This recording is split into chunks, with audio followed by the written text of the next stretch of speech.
Eu me propus a falar sobre esse tema porque a gente lida com ele todos os dias no consultório e todos os dias na igreja. Famílias funcionais e famílias disfuncionais ou não funcional. E aí, algumas vezes, nós nos perguntamos se a igreja passa por isso. Se nós temos famílias disfuncionais na igreja. Se nós temos famílias somente funcionais na igreja. Porque a impressão, muitas vezes, que nós temos é de que nós vivemos numa bolha e que as coisas que acontecem lá fora, no mundo, ao nosso redor, não acontecem dentro da igreja. Só que não é verdade. Não é verdade. Nós não somos algo à parte da sociedade. A igreja está inserida nesse contexto. E essa preocupação do que serão as nossas famílias amanhã ou depois é fundamental para a saúde da igreja. Quando eu fazia teologia, tinha esse slogan lá nos corredores da teológica. Famílias fortes, igreja forte. Famílias fracas, igreja fraca. Porque a ideia era fortalecer a família. Hoje eu não sei se esse slogan é totalmente adaptado ao nosso tempo. Se eu fosse criá-lo hoje, eu diria famílias funcionais, igreja funcional. Famílias desfuncionais, igreja desfuncional. E aí você pode estar se perguntando, pastor, o que é isso? O que é funcional ou não funcional? Então, eu vou rapidamente colocar para você, para a gente ler um texto e orar e começar a mensagem dessa noite de verdade.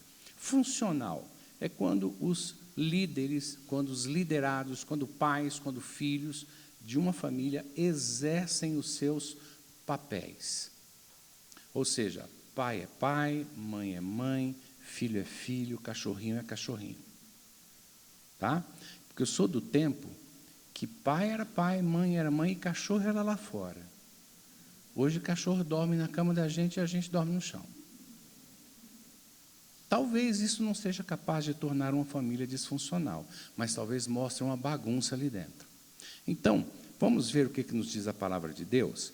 Lá em 1 Coríntios 7:35, se você puder abrir, tá? Para a gente ter aqui um texto, alguns textos eu trouxe, não sei se vai dar tempo ler todos, mas seria muito bacana a gente basear as nossas palavras nesta noite com a Bíblia. 1 Coríntios 7:35 diz assim: estou dizendo isso, Paulo dizendo à igreja, estou dizendo isso para o próprio bem de vocês, não para impor qualquer restrição, mas para que possam viver de maneira correta em plena consagração do Senhor. Então, o intuito não é ser pesado para ninguém, mas o intuito é que a gente venha viver com o propósito para o qual nós somos chamados, que é em consagração ao Deus vivo. E lá em Levítico 27, no versículo 28, diz assim: todas as coisas consagradas ao Senhor são santíssimas ao Senhor. Irmãos, eu não aceito a ideia de que a minha família não seja santíssima ao Senhor. Eu não aceito a ideia do inimigo vir e colocar a mão dele na minha família a hora que ele, inimigo, quer. Eu não posso concordar com isso. Eu tenho que exercer o meu papel de líder na família e proteger a minha família sendo um líder consagrado.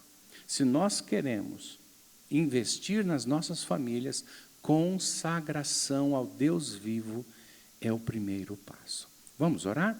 Pai, é com o Senhor. Fala as nossas necessidades nesta noite.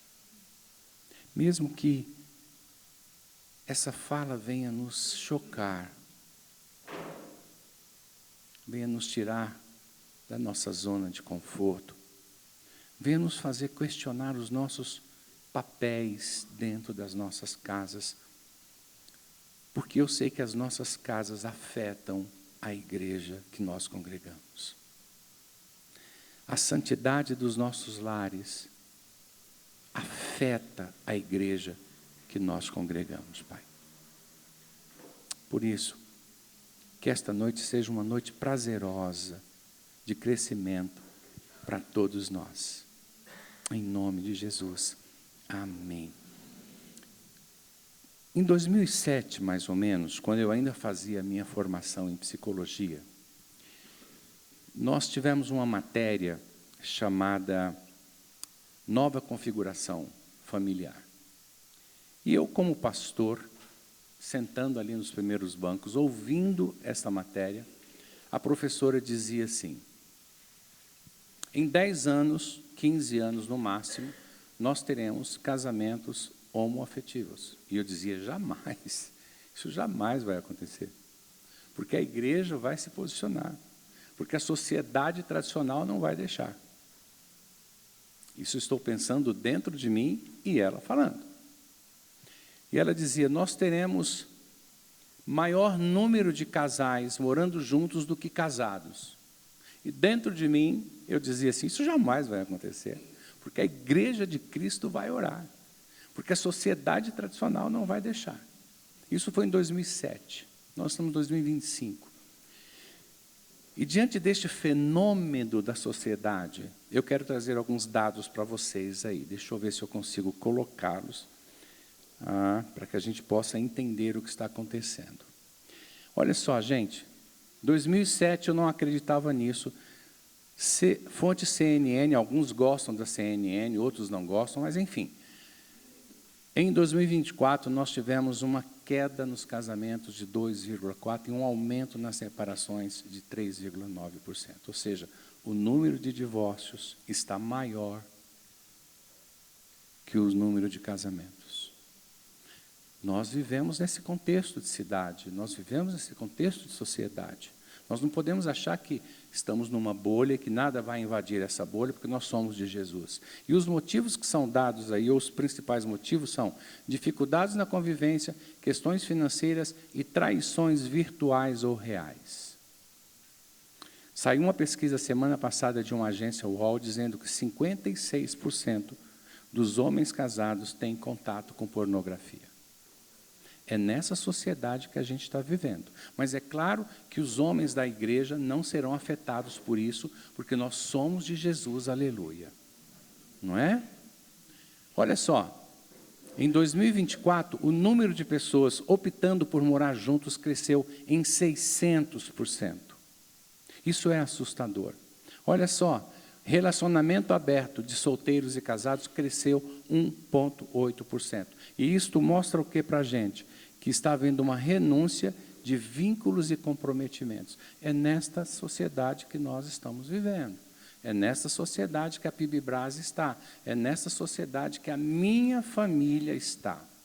Que a sua família está. Nós não podemos simplesmente nos ater a esses dados e não colocarmos joelhos no chão. Porque famílias disfuncionais tendem a fazer exatamente essa questão que nós estamos vendo. Olha só, nos últimos 15 anos, a taxa de doenças de crianças passou de 1 em cada 5. Ou seja, se você pegar 5 crianças, uma delas vai ter problemas psíquicos. Esse número, nos anos 80, era de cada 1 criança, de cada 100 crianças, 1 tinha problemas psíquicos. É assustador isso. Ou seja, se a gente pegar o nosso ministério infantil aqui, é possível que de cada 5 crianças dos nossos ministérios infantis, 1 tenha problemas psíquicos. Mas nós, ou muitos de nós, estamos querendo viver numa bolha onde nada nos atinge. É esta sociedade que está ao nosso redor. Está na hora de nós, cristãos, nos posicionarmos contra tudo isto, ou defender uma tese para tudo isto. Hoje, 43% das crianças são diagnosticadas com TDAH. Hoje, a depressão em adolescentes cresceu 37%. E o número de suicídio de adolescentes de 10 a 14 anos aumentou em 200%. Motivos: privação dos pais, sempre ocupados, entrada de objetos materiais em suas vidas, filhos isolados em seus quartos, falta de limites, pequenas responsabilidades no dia a dia que não são dadas, agendas das crianças como agendas de executivos e gratificações instantâneas. Sabe o que é gratificação instantânea? Seu filho está chorando, você dá um brinquedo para ele novo. Aí ele para de chorar. Entendeu? É isso. É algo que é passageiro. Estas questões precisam ser levadas a sério por nós, porque muitas delas estão dentro das nossas casas. Por exemplo, quem nunca teve pais ocupados com pouco tempo para os filhos? Quem nunca percebeu a entrada de objetos materiais em suas vidas, quando, na verdade, quem deveria entrar é um abraço? Nós estamos falando aqui de famílias não funcionais. Quem nunca viu filhos isolados nos quartos? Quem nunca viu filhos precisando de limites? É que as nossas crianças, a gente percebe que elas são todas cheias de limites. A gente não percebe isso nelas. Dentro da igreja, isso não acontece. Né?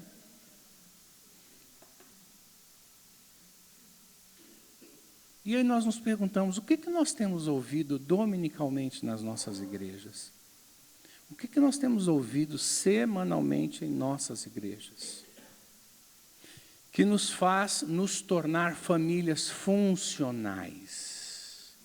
Aquelas que vão promover mudanças internas, ou seja, dentro das próprias casas, e vão promover mudanças dentro da igreja. Porque, olha, não pensem vocês que famílias não funcionais não atingem a igreja local, que atingem.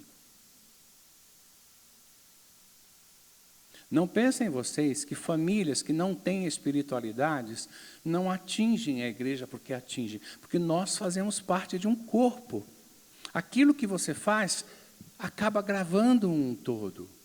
Lá em Mateus existe um texto que eu amo demais, que diz assim: portanto, quem ouve as minhas palavras e as pratica, é como o homem prudente que construiu a sua casa sobre a rocha.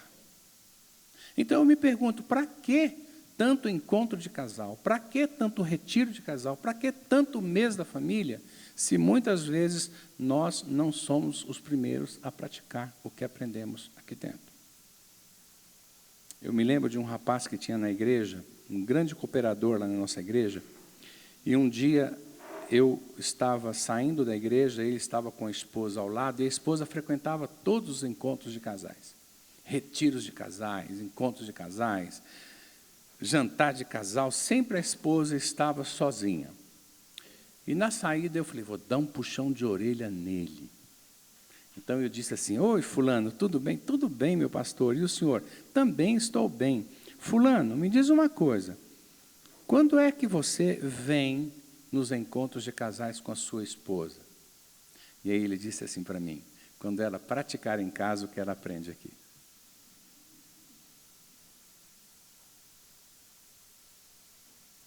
Quem levou o puxão de orelha?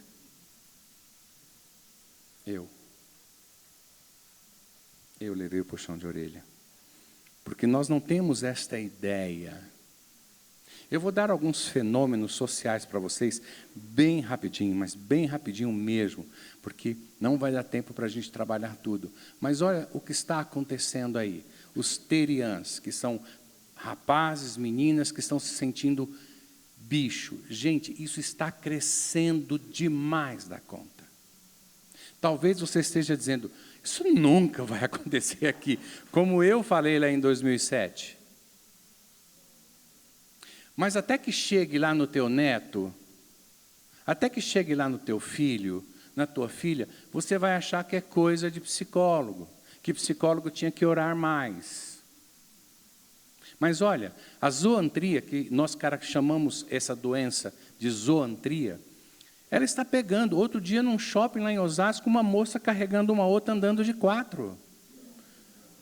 Com uma coleira. E você não pode chegar e falar, minha querida, você está doente. Não pode, porque eu sou processado.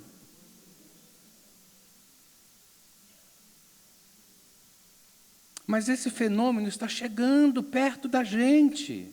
Não é mais uma coisa ilusória, um monte de adolescentes sem ter o que fazer. Isso é disfuncional.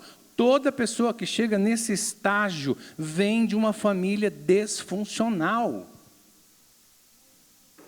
É importante você entender isso, que nada vem do à toa, nada vem do nada. Qualquer fenômeno que seja bizarro nas nossas famílias, vem de uma família disfuncional.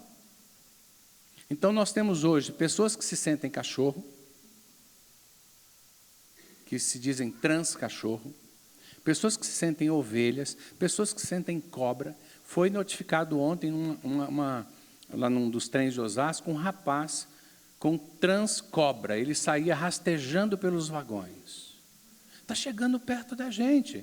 Isso é família disfuncional. E, possivelmente, se nada mudar, se não tiver das nossas autoridades algum tipo de carta branca para a gente agir, para um psiquiatra agir, para uma família agir, para um psicólogo agir, nós teremos daqui a pouco esse tipo de gente aqui. Tipo de gente não no sentido pejorativo, mas com essa doença. Por isso é que eu disse, se eu fosse criar esse slogan hoje, eu diria: famílias disfuncionais, igreja disfuncionais. Mas aí a gente pega um bode expiatório, chamado pastor, e a gente fala assim, a igreja não anda por conta dele. Nós gostamos de bode expiatório. Um outro fenômeno que está acontecendo é esse daqui, olha. Mulher robô. Está chegando ao nosso país, onde você manda ou compra uma mulher para ser a sua mulher. Eu deixei aqui o modelo, que se você achar ela bonita, você pode encomendar. É esse modelo aqui, TSX Xbot. Você encomenda e vem para você. Diz que essa mulher faz tudo. Ela lava, cozinha, passa, dá café, não fica reclamando quando você fica assistindo futebol na televisão. Faz de tudo mesmo, se é que você me entende. Deixei o modelo aqui. Aí você diz, pastor, isso é lá para Japão, Estados Unidos. Não, meu querido. Eu também pensei assim. Já existe esse modelo bem vagabundo brasileiro. Mas é horrível, não é bonito assim não. Isso vem de famílias disfuncionais, que muitas vezes se convertem e nós não sabemos disso, e isso é repassado pela sua disfunção. Aí você diz, como é que a gente muda isso, pastor? Além de entender a sociedade, nós podemos mudar sendo pessoas consagradas, com corações aos pés do Senhor. Igrejas consagradas, com corações aos pés do Senhor. O nosso Espírito Santo vai revelando isso para a igreja. Eu creio nisso, irmãos, que o Espírito Santo, que conhece todas as coisas, vai revelando estas coisas para que a igreja se torne funcional. O que é uma igreja funcional, pastor? É aquela onde todos querem trabalhar, onde todos podem trabalhar, onde todos podem servir. Não fica o poder em cima de um ou de dois, não fica os serviços em cima de meia dúzia. Todos querem trabalhar, todos querem servir, porque é isso que nós aprendemos com o nosso líder maior, chamado Jesus. Ninguém espera ninguém para empilhar as cadeiras. É um prazer fazer isso. Ninguém espera ninguém para dizimar, porque é um prazer fazer isso. Isto é uma igreja funcional. Quando o pastor pede algum apelo lá da frente, seja financeiro, seja profissional, seja para trabalho, nós queremos imediatamente nos colocar à disposição, porque nós entendemos o nosso papel no reino. Nós não fazemos para alguém com A minúsculo. Nós fazemos para alguém com A maiúsculo. Se as nossas famílias forem funcionais, nossa igreja será funcional também. Bebê reborn, ou bonecas realistas. Isso é idolatria do afeto. É como nós, psicólogos, psiquiatras, estamos chamando. Como alguém pode achar que algo assim inanimado é uma criança? Eu só vou dar para vocês aqui alguns dados que vocês podem achar que é maluquice, mas não é minha, é de quem faz. Semana retrasada, um padre foi convocado para batizar um bebê reborn. Ele não quis, foi processado pela mãe. A prefeitura de Uberlândia decretou o Dia das Mães Bebê Reborn na agenda da cidade. Você acha que é brincadeira um negócio desse? Essa é uma sociedade doente. É uma sociedade disfuncional. E a igreja está nesse meio aí. Semana passada, uma influenciadora famosinha aí da mídia levou um bebê reborn para o médico atender, porque ela entendeu que a criança estava tendo problema no coração. E o médico chama a polícia, porque isso é caso de polícia. É caso de internação. E, pastor, não pasme se daqui 2 ou 3 anos alguém dizer, pastor, nós precisamos ter um ministério infantil para reborn, aqui na PIB Brás.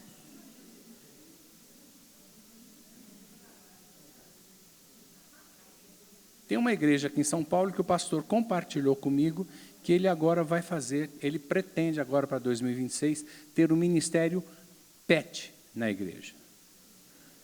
Porque alguns membros da igreja dele são bem ricos e disse para ele que não está tendo condições de deixar os pets em casa para irem à igreja.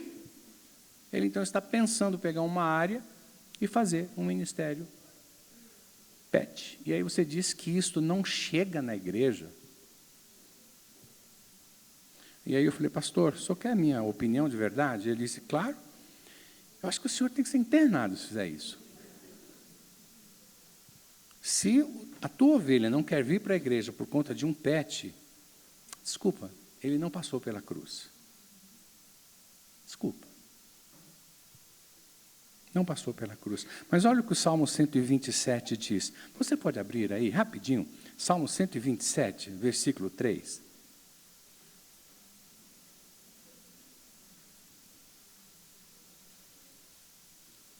A respeito dos bebês reborn, olha o que a Bíblia diz no Salmo 127, 3. Os filhos são herança do Senhor, uma recompensa que Ele dá. Está entendendo a diferença de uma família funcional, onde o filho é visto como herança de Deus, e uma família disfuncional, onde um reborn é visto como filho? É nesta sociedade que nós estamos. E não dá para achar que a igreja não vai ser invadida uma hora ou outra por isto, que nós não temos casos assim parecidos na igreja uma hora ou outra. É com muita tristeza que eu falo isso, porque eu nasci praticamente dentro de uma igreja, cresci dentro de uma igreja, nunca pisei o pé fora de uma igreja, pastoreio desde os meus 16 anos de idade.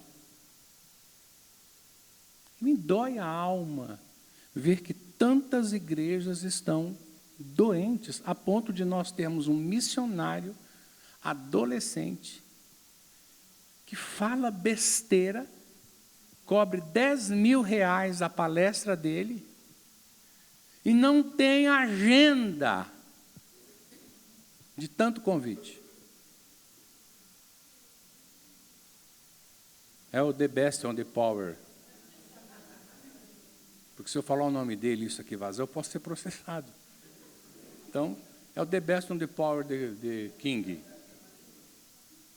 Ou seja, você acha mesmo que não está já dentro da igreja muitas dessas coisas?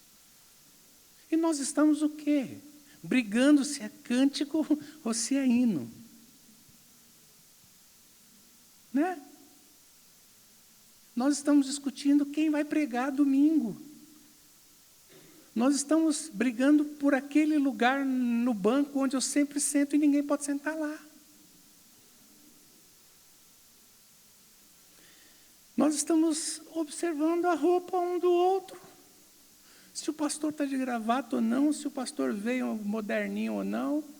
Enquanto isso está entrando, a igreja está ficando disfuncional. Igreja disfuncional gera cristãos disfuncionais.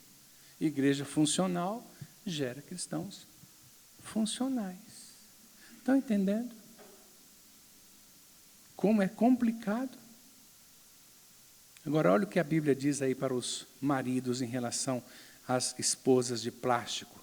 Efésios 5, 25 e 28 diz assim: maridos, marido, olha, sinceramente, eu acho que o papel que Deus deixou para nós, maridos, irmãs,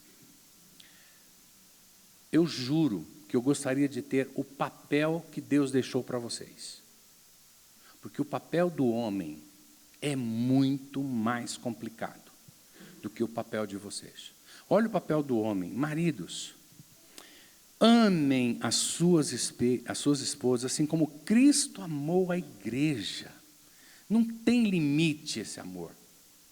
E entregou-se a ela para santificá-la, tendo-a purificado pelo lavar da água mediante a palavra, e apresentá-la a si mesmo como igreja gloriosa, sem mancha nem ruga ou coisas semelhantes, mas santa e inculpável. Desta forma, os maridos devem amar as suas esposas. Não é de outra forma, é desta forma. Não é parecido com isso, é isso. Não é mais ou menos igual, é igual. Esse é um papel muito difícil. E a gente olha para um boneco de plástico, para uma mulher de plástico, a gente se pergunta, onde é que eu estou? Que planeta que eu estou? Que sociedade doente é essa que nós estamos vivendo? Onde um animal hoje, talvez seja mais importante que uma criança. Há um tempo atrás eu fui visitar uma irmã da igreja que estava doente, uma irmã amada, eu amo essa irmã, é uma pessoa de Deus, abençoada, que Deus abençoe a vida dela onde ela estiver agora. E eu cheguei na casa dela, ela, pastor, entra, que alegria, que delícia você vir, tal. Pastor, senta aí no sofá que eu vou fazer um café, e eu sentei, daqui a pouco a cadela começou a latir. E não parava de latir, não parava de latir. De repente ela sai da cozinha e diz, pastor, me desculpa, mas esse é o lugar da Bebel. Falei, quem é Bebel?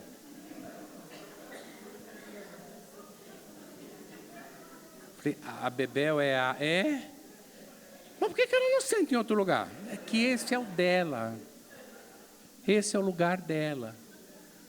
Eu não vou sair. Não vou. Eu vou ficar com a Bebel que morra de latir. Não sair. Brincadeira. Falei, Bebel, toma o seu lugar. Eu fico em pé. Desculpa, tá, Bebel? Desculpa. Eu não sabia. E você acha que isso está acontecendo só lá fora, do outro lado da ponte? É nesse contexto de sociedade que a nossa igreja está, irmão. É neste contexto de sociedade que nós estamos inseridos. Aí você diz assim, pastor, o que você sugere? Que a gente aceite tudo isso aqui dentro? Não. Não. Mas eu acho que a igreja precisa pensar sobre algumas coisas, para pensar ou sim, ou pensar ou não. Mas nós temos que tomar algumas posições. Que sejam conceitos, não preconceitos, mas conceitos. Ou seja, nós aceitamos isso, mas não aceitamos isso. Então não venho, querido, o problema é teu, não é nosso. Isso não é problema nosso. Aqui funciona assim. Você quer? É assim. Não quer? É um problema seu. Nós precisamos ter isso. O problema é que a gente chega numa igreja hoje e você não sabe como funciona. Se aceita, se não aceita. Aí o que acontece? Satanás é esperto, ele levanta uma igreja com alguns camaradas sem base bíblica, sem teologia nenhuma, e essa turma vai toda para lá e continua sendo o que é. Sendo que a gente poderia, como uma igreja santa e abençoada e de palavra, como nós somos, aliás, os batistas têm 1000 defeitos, mas isto, batista, é bom. Nós somos bíblicos, nós conhecemos a palavra. Nós podemos fazer diferença teologicamente nesse planeta aí. Mas precisamos ser uma igreja funcional. Eu acho até, e aqui vocês me perdoem colocar isso, eu acho até que nós precisamos voltar a sermos funcionais. A igreja de Cristo tem adoecido nos últimos tempos, porque as famílias têm adoecido, porque os pastores têm sido adoecidos também. E eu já estou terminando, mas eu quero mostrar o grande vilão da noite.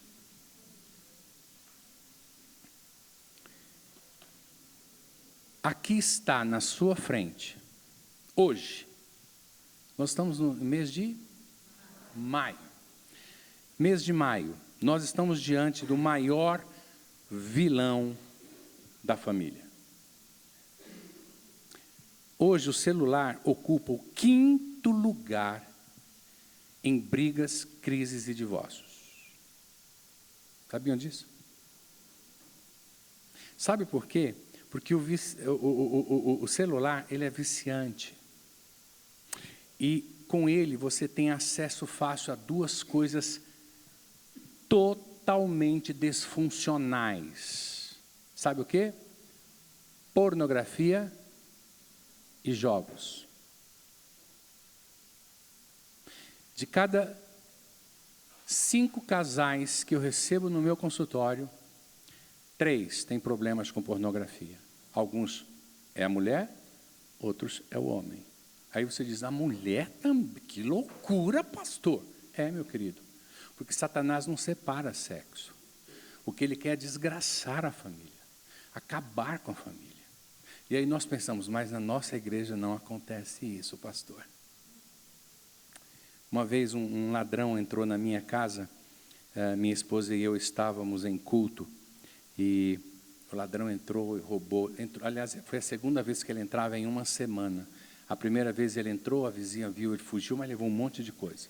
A 2ª vez ele voltou para pregar. E nós estávamos em culto nessa 2ª vez, e o vizinho ligou para o meu celular, e eu vi que era o vizinho. Quando eu vi que era o vizinho, eu dei o celular para minha esposa, falei, atende, e é B.O. E ela saiu, foi atender, o vizinho disse que tinham entrado na nossa casa. E aí ela disse assim, eu disse, vai lá ver o que está acontecendo. Ela disse, não, eu vim adorar o meu Deus e eu vou adorar o meu Deus. Depois, o que acontecer, aconteceu. Eu vim aqui para prestar culto e eu vou prestar culto. Terminou o culto, fomos para casa, mas na semana seguinte eu fui dar testemunho. Eu disse, irmãos, entraram na minha casa semana passada e queria pedir para que a igreja orasse, levaram um monte de coisa, levaram televisão, minhas joias, levaram a minha camisa do Palmeiras.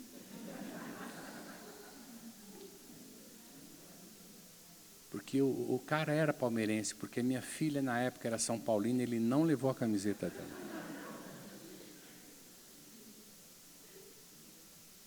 Ele era palmeirense. Bom, voltando, o que importa é que esquece o resto, volta para cá. E aí um irmão ali na congregação, quando eu dei o testemunho ao lado da minha esposa, um irmão, em voz alta, creio que foi sem querer, ele disse assim, putz, se entra na casa do pastor, nas nossas a gente está na roça. A ideia dele era, no ungido do Senhor, ninguém entra.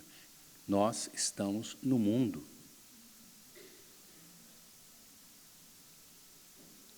Satanás não faz separação, não. Pelo contrário, se você incomodar Satanás, você é alvo dele. Há uma frase de um filme que eu assisti, um filme meio que evangélico, meio que espírita, mas enfim, a frase é boa, que dizia assim, quando você se tornar importante para Deus, você também se torna importante para Satanás. É de arrepiar isso, não é? Quando a sua família se tornar importante para Deus, a sua família se torna importante para Satanás também. Mas eu espero que você esteja entendendo a diferenciação do importante.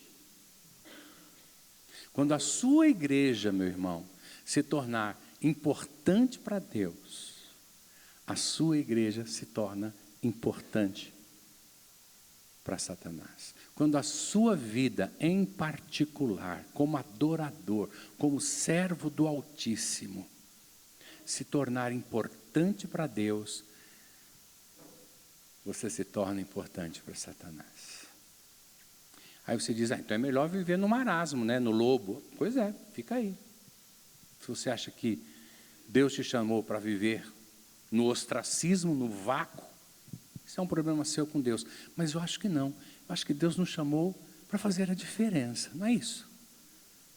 Deus nos chamou para sermos luz, sal. Sal salga. Eu sei que eu já ultrapassei o tempo, a minha esposa está me avisando ali.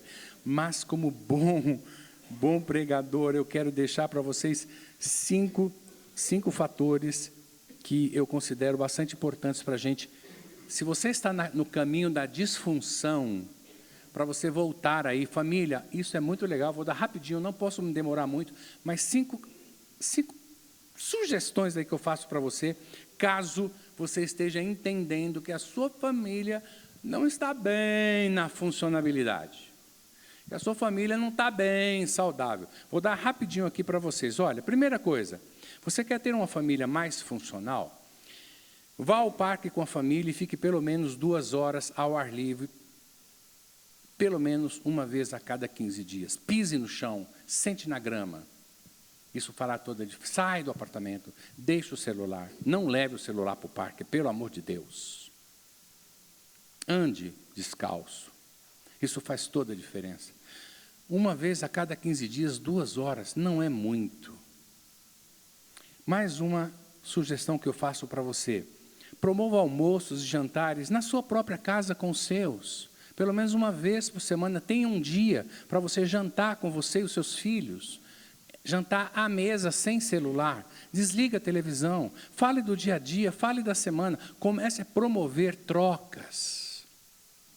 E, se possível, uma vez por mês, sai de casa, vai jantar fora, vai almoçar fora, vai tomar um lanche fora, como um pastel na feira, como eu fiz agora, há pouco, vindo para cá. E se você está falando, pastor, não tem feira essa hora? Tem. Tem porque eu passei e tinha. E eu te levo lá. Você paga, mas eu te levo lá. Mais uma sugestão, vocês que têm crianças, dê pequenas tarefas às crianças, para que elas se sintam úteis. Não deixem elas muito tempo sozinhas. Isso vai promover responsabilidade e pertencimento a elas. Crianças precisam ter responsabilidades. Aprendam a dizer não, tanto para o marido, quanto para a esposa, quanto para os filhos. Tem maridos, irmãs, que não sabem ouvir não, eles ficam chateadinhos. Tem marido que fica chateadinho quando a esposa fala não, ele implica. Não quero mais saber de você. Então, problema dele. Tem irmãs que também ficam chateadinhas. Tem filhos que ficam chateadinhos. Outro dia eu disse não para o meu filho. Falei, olha, não fica chateadinho, porque estou nem aí você ficar, hein? Esse tipo de emocionalismo não funciona comigo. Ele disse, eu não vou ficar mesmo, você não liga? Pois é, não ligo. Ele falou, é difícil. Eu quero finalizar lendo uma poesia para vocês. Eu adoro essa poesia.